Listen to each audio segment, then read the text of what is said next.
Bienvenue dans cette séance où nous allons réellement voir le fonctionnement du triangle de Karpman, voir des jeux, comment ils se déroulent dedans, la différence entre jeu et drame, les bénéfices du jeu, et puis nous diriger peu à peu vers les solutions qu'on peut trouver pour sortir du triangle.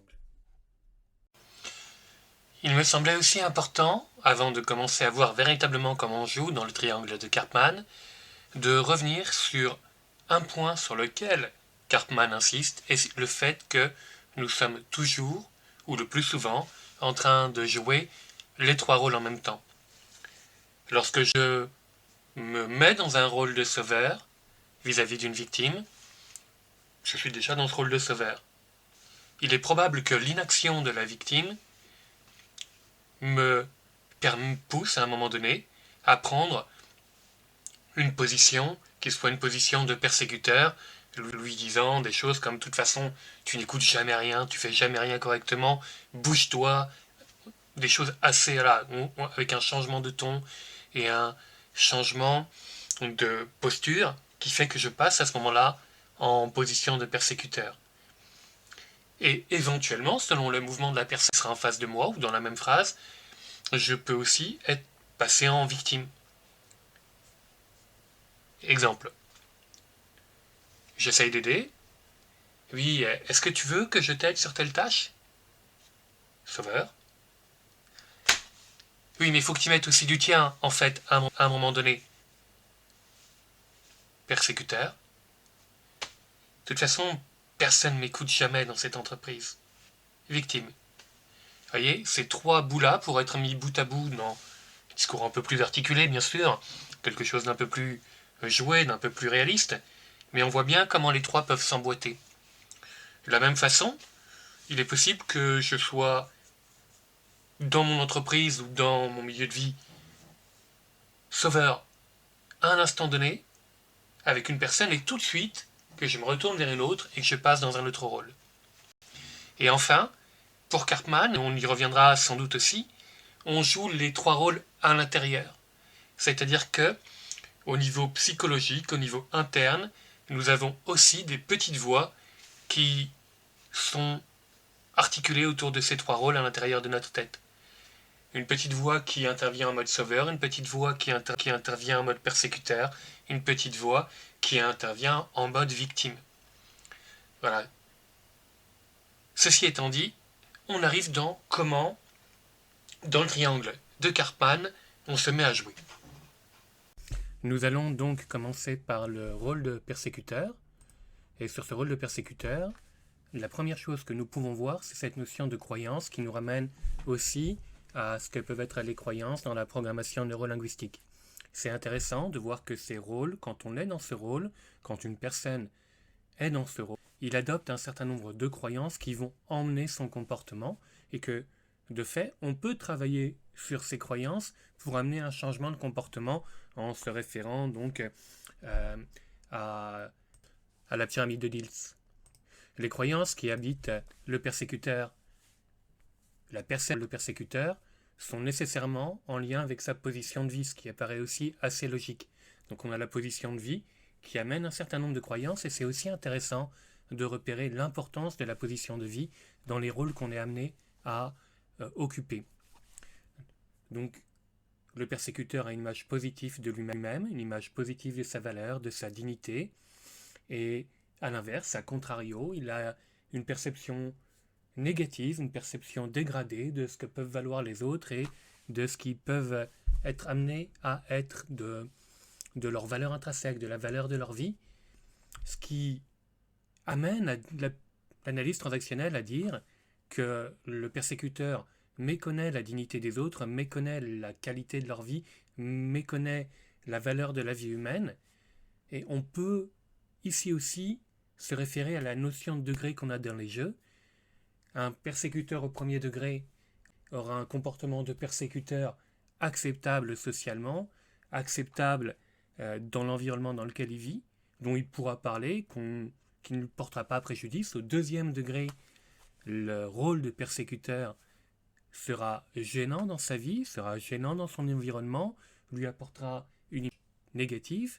Et au troisième degré, on pourra retrouver des rôles de persécuteurs maladifs jusqu'aux boutistes, qui ont réellement aucune notion de la valeur de la vie de l'autre, et avec tous les problèmes qu'on peut imaginer que ça pose, on peut penser aux dictateurs, on peut penser à d'autres personnes qui pourraient occuper à certains moments ce rôle de persécuteur et donc se retrouver en position de nier la valeur de l'autre. Typiquement, ça donnerait quelque chose du fait, un petit peu une position de ce type-là, au 3e degré. Les autres ne valent rien et il est bien normal que je les dirige. Ils ne savent pas où ils vont, et de toute façon, il y en a plein des comme eux, et il n'y en a qu'un seul des comme moi. Et comme il n'y en a qu'un seul des comme moi, eh bien, il est légitime que juge de ceux qui sont aussi banals, aussi nombreux, aussi communs, parce que moi, j'ai une valeur supérieure. Et voilà, avec cette façon de légitimer, en fait, le mal ou la pression qu'on va exercer sur les autres. Cette notion de croyance, dans les croyances, cette notion de virilité, elle est extrêmement importante. Parce qu'effectivement, il y a chez le persécuteur cette volonté d'exister, de s'imposer au monde, et il le fait de façon violente, il le fait de façon radicale, il le fait sans respect pour les autres. Et puis il y a aussi des notions de pouvoir, effectivement, qui sont très liées à la notion de persécuteur, qui permettent en fait au persécuteur de penser qu'il a le pouvoir de faire des choses aux autres, de faire ressentir des choses aux autres, de faire ressentir des choses négatives aux autres. De la même façon que le persécuteur peut avoir des croyances qui l'habitent quand il est dans ce rôle. Je refais ma phrase. Quand on est en position de persécuteur, on a des croyances et on a aussi des pensées qui nous habitent. J'en ai mis quelques exemples sur le PowerPoint, je vous en ai donné d'autres en jouant ce rôle de persécuteur il y a quelques secondes, mais véritablement en fait qui montrent la différence de perception qu'il y a entre les deux. Et puis ce qui est intéressant à noter, parce que c'est utile pour nous en tant que, en tant qu'être humain, c'est utile pour nous en tant que coach ou thérapeute, de noter que quand on est dans un rôle, on change de comportement et donc on change de posture. Et donc il peut y avoir des gestes, il peut y avoir des apparentes qui changent sur le visage de notre interlocuteur quand il occupe un rôle de persécuteur. Alors ça va s'entendre dans le ton de sa voix, sans doute une voix qui ne sera pas du tout une voix de type enfant si on s'en référait aux états du moi. On sera sans doute dans ce qu'on pourrait appeler voix de type parent et parent normatif, et donc un peu autoritaire, froide, peut-être méprisante si on est dans le parent flic, sec en tout cas. Le visage qui suivra le même mouvement, qui sera assez fermé, assez agressif, avec une tension musculaire éventuellement, des sourcils qui se sarquent et le visage qui se tend, quoi. Peut-être le menton relevé, les gestes qui seront brusques.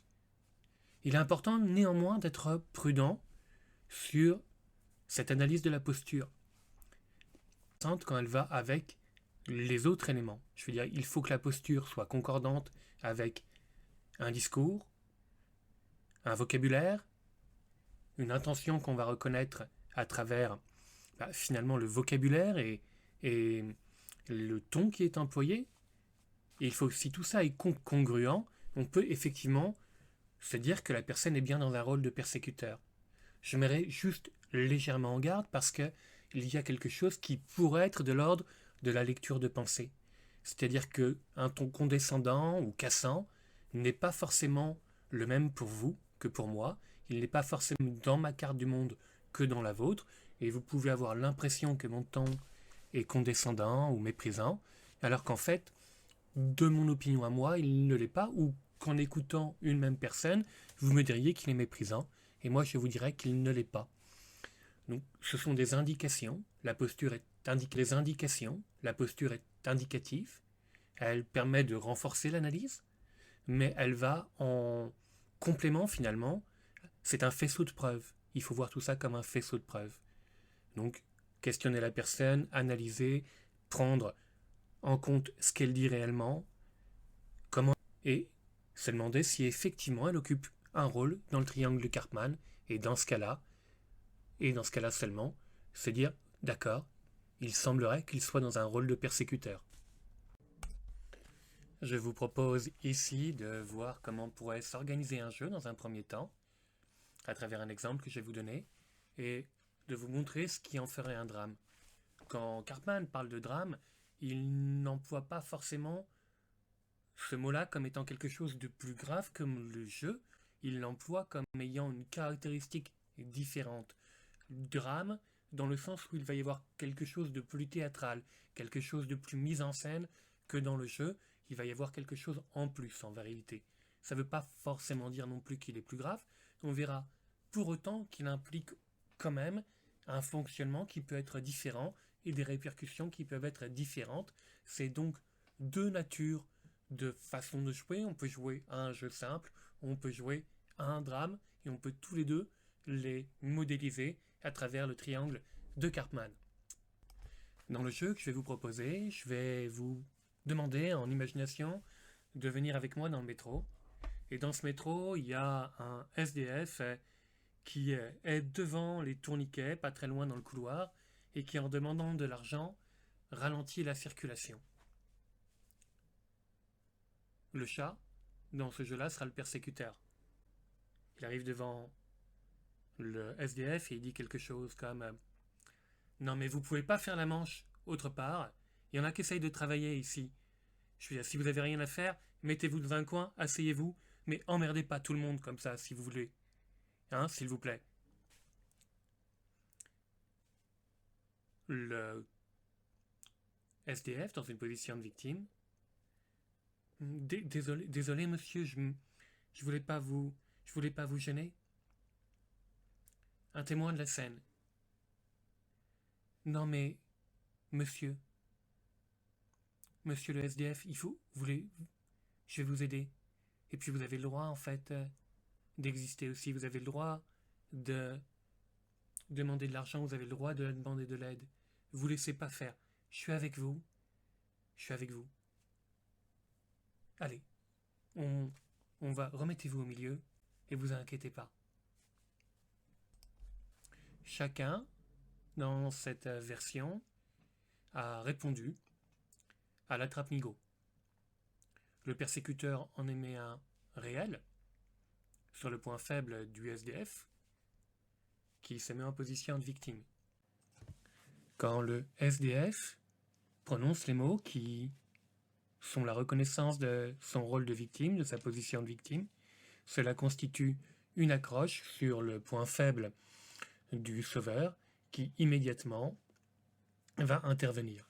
Donc on voit comment une succession d'invitations fabrique les conditions d'un triangle de Karpman dans lequel chacun, à partir de ce moment-là, va être en interaction à partir de sa place, à partir de son rôle, et ça peut continuer comme ça pendant un moment, sans que finalement rien ne change fondamentalement, ni dans la situation de la victime, ni dans celle du sauveur.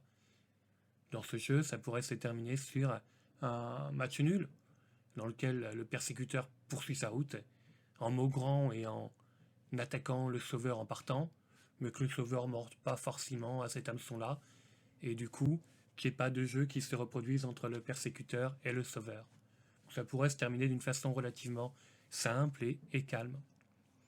On pourrait aussi passer dans un drame avec donc le jeu qui continue, et à un moment donné, le SDF qui puisse passer dans un rôle de persécuteur. Donc le persécuteur éventuellement qui se retourne vers le sauveur en lui disant « On vous a rien demandé à vous, hein? Je vous dois bosser, il faut que j'y aille. J'ai déjà assez d'emmerdes comme ça dans ma vie, avec ces connards au milieu qui m'en dit, et vous qui me faites chier. » Et le SDF qui en surajoute en disant « Mais en plus, je vous ai rien demandé. Laissez-moi me mettre ailleurs. J'ai pas besoin de vous. » Et là, il pourrait y avoir un switch. C'est-à-dire que, au moment où le SDF dit j'ai rien demandé, il y a un moment de stupeur, et celui qui a été victime peut créer un changement de rôle, prendre un rôle de persécuteur et s'attaquer au sauveur. Donc on aurait la victime qui passe en mode de persécuteur, le sauveur qui passe en victime, éventuellement celui qui a initié le jeu, qui viendrait au secours du sauveur sur un mode du type non mais en plus vous vous en prenez à quelqu'un qui essaye de vous aider. Il est encore en rôle de persécuteur. Monsieur, honnêtement, j'admire ce que vous avez fait et en vrai, je dois reconnaître que sans vous, beaucoup de choses ne se seraient pas passées. D'ailleurs, j'en parlerai autour de moi et vous inquiétez pas. De toute façon, il y aura toujours des gens pour dénigrer votre travail, mais moi, je reconnais votre valeur. Là, on aurait eu un switch, un cercle complet. J'espère que c'est à peu près clair. La façon dont le switch peut se passer. Chacun peut prendre un nouveau rôle en profitant d'un moment dans le jeu dans lequel il y a un moment de stupeur, dans lequel il y a quelque chose d'un peu étonnant, dans lequel il y a un moment où il y a une rupture de pattern, et du coup les rôles peuvent s'échanger ou d'autres personnes peuvent rentrer dans le jeu. Dans le jeu qui devient à ce moment-là un drame au sens de Cartman, c'est-à-dire avec des coups de théâtre qui sont un peu plus théâtrales, un peu plus étonnants que ce qu'on peut avoir dans un jeu simple.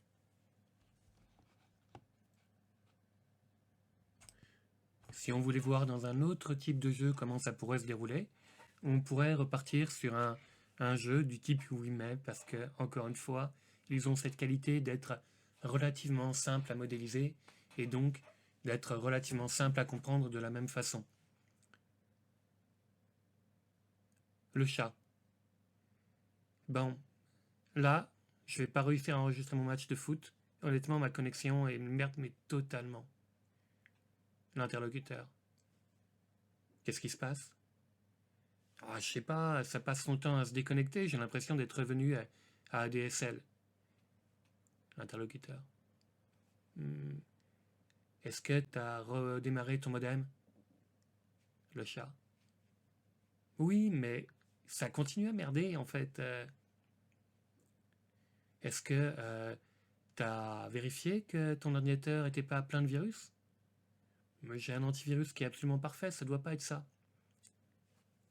Et si tu venais chez moi pour regarder le match?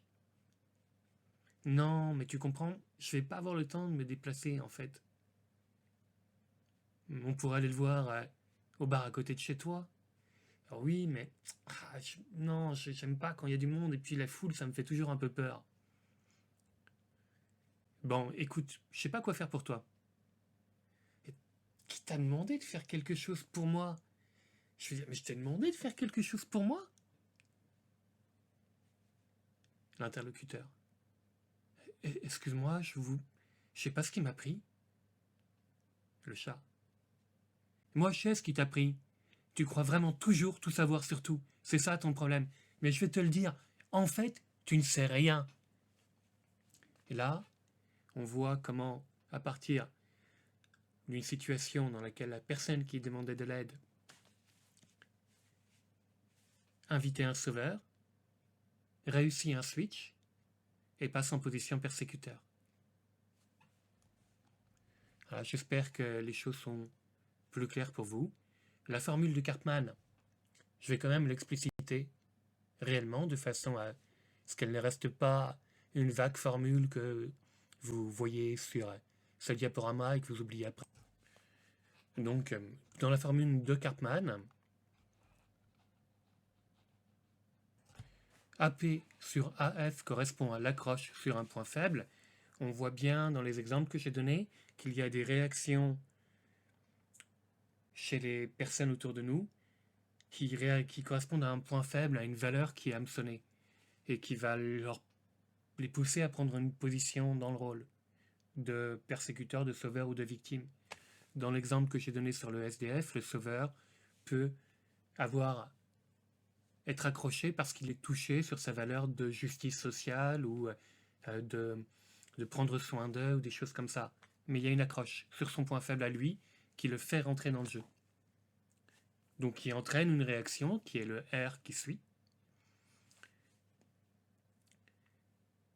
Et cette réaction entraîne une escalade, c'est-à-dire que entre les deux joueurs, entre la victime et le sauveur, entre le persécuteur et la victime, vont avoir un certain nombre d'échanges qui vont mener à une culmination, à une accumulation qui va déboucher sur ce switch, sur ce changement de rôle, sur ce moment en fait où le jeu arrive à un tel point que l'un des deux est, ou peut-être même les deux d'ailleurs, sont percutés par le point où ils en sont, et le jeu bascule alors dans un switch, et les bénéfices sont partagés.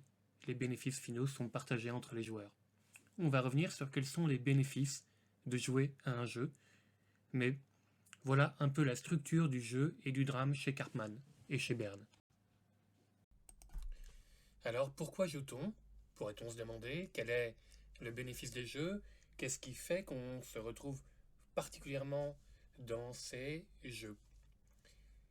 L'une des premières réponses, c'est qu'il y a des avantages en fait, il y a des bénéfices à jouer. Le bénéfice le plus clair, le plus important, est celui qui est lié à la structuration du temps, qui est lié au besoin que nous avons tous d'avoir des signes de reconnaissance.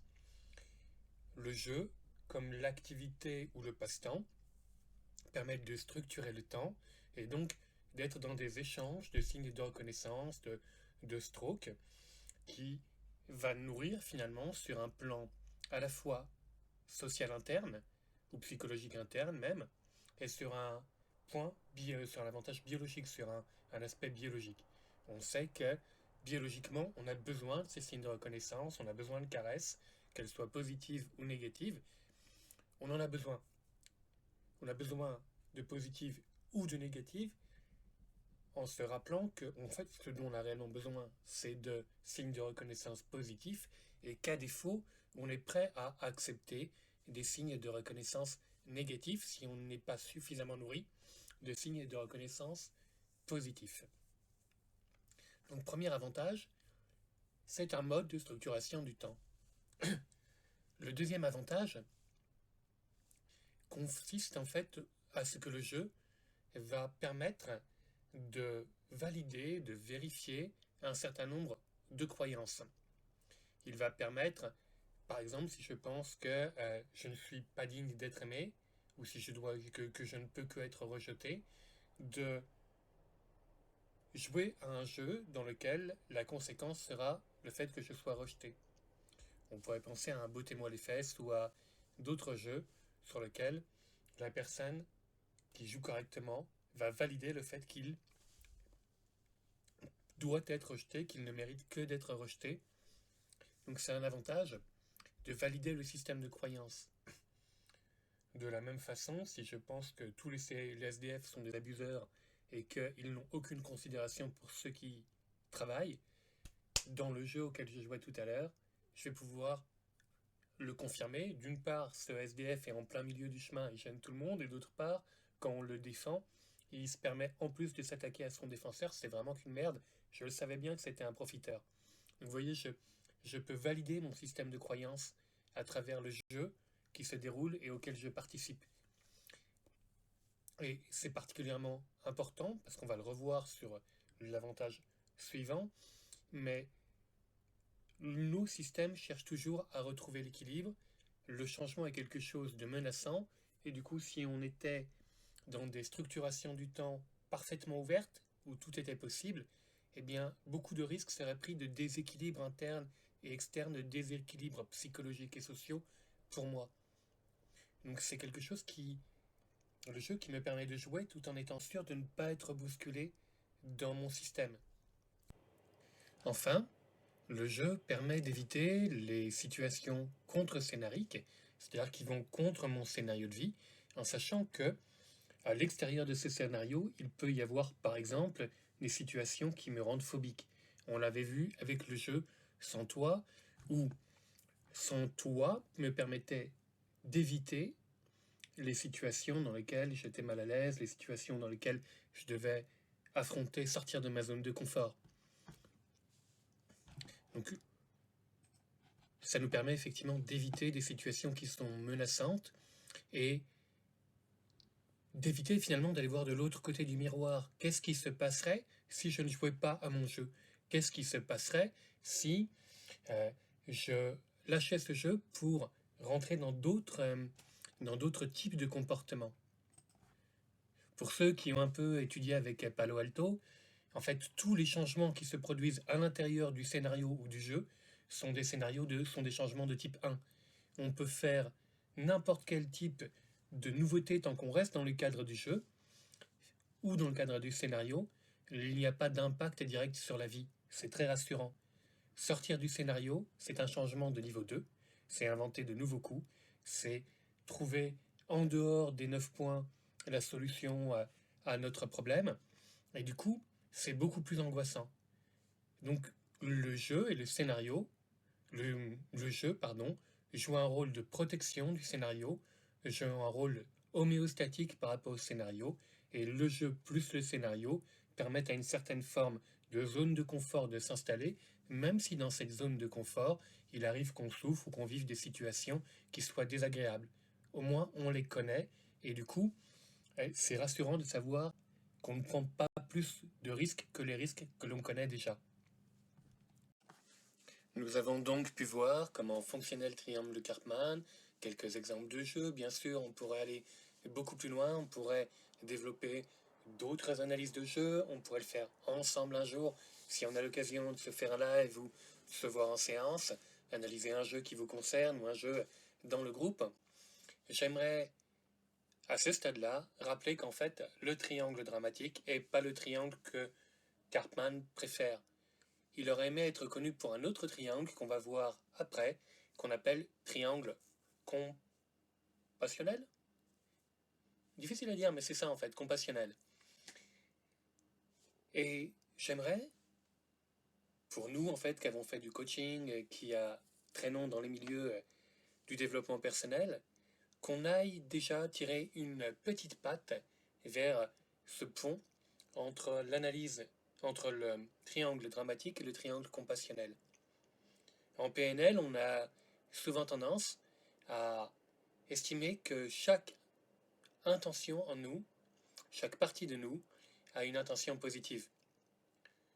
Je peux avoir une partie de moi qui est très jugeante, qui peut être très critique par rapport à ce que je suis en train de faire, qui remarquera sans aucun doute toutes les hésitations et toutes les fois où je dois remplacer un mot parce que je suis allé trop vite.